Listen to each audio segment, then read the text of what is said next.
Look, we have seen our share of foldable phones this year. There has been the Galaxy Fold, which continues to be on sale if that's your thing, and there's the Huawei Mate X, which is still inching along towards some launch date, which will hopefully happen at some point this year. But I've been using this. This is the Motorola Razr, and it's the first foldable phone I've used all year that actually kind of feels like it makes sense for regular people. And that's because it's exactly the weird kind of phone it is. It's not a phone that opens up into a small tablet. It's a really small thing that opens up into a normal sized phone. Let's take a closer look.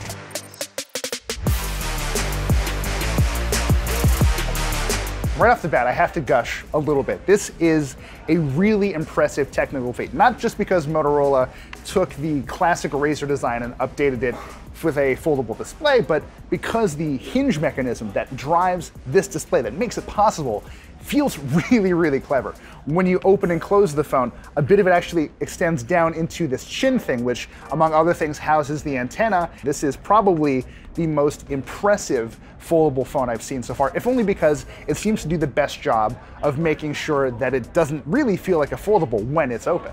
There's a series of gears and plates that move back and forth as you open and close the phone, all of which make sure that the screen itself, feels like a perfectly normal smartphone screen when you're using it, but also ensures that it stays nice and protected when the phone is closed. And yeah, that's a big deal because there is no gap between the top and bottom of this phone when it's closed. If you took a regular plastic OLED display and folded it right in half, well, it would probably break right at that crease. But when the phone closes, it actually contorts the screen so it sort of takes on this teardrop shape.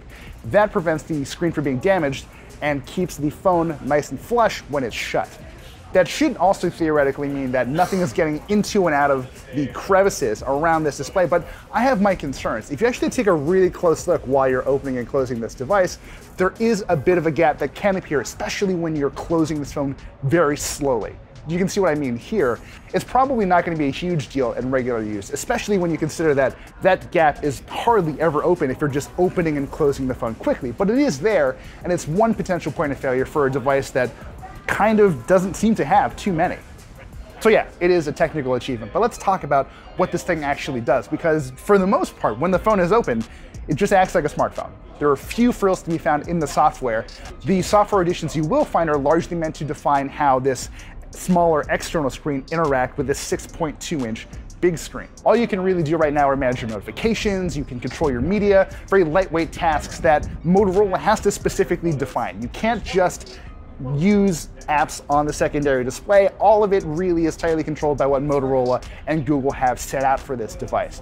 Motorola says that in time, it will expand the amount of actions you can perform on this external screen. But for now, yeah, if you're looking at your email and checking your text messages, it's very easy to do on this display. And to actually respond to someone, all you have to do is open the phone. It picks you up right where you left off.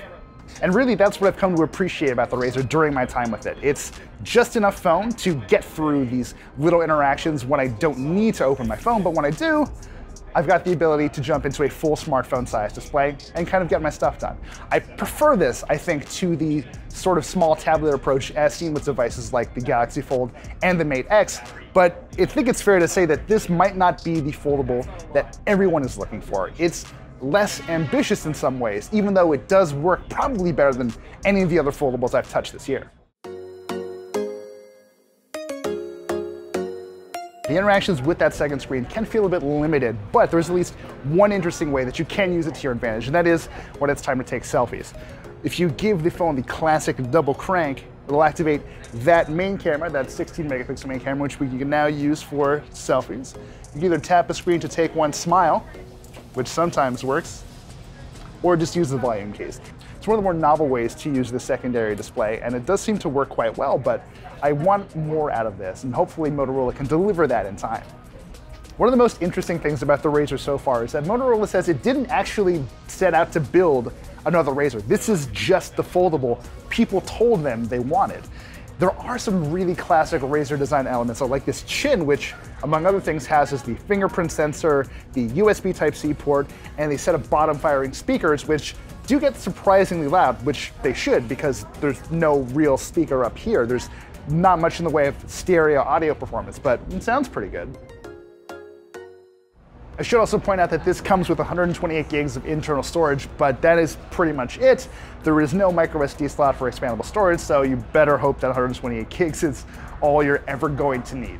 We're testing this thing in Los Angeles, and there hasn't been so much as a cloud in the sky all day. But if it did start raining, I'd feel a little more secure using the Razr than other foldables because it is coated with a nano coating that helps it deal with splashes and really quick interactions with water. It does not appear to be completely water resistant. You cannot and should not put this thing in a beer, but it's at least a bit hardier than what we've seen out of other foldables, and that's just nice to hear, honestly.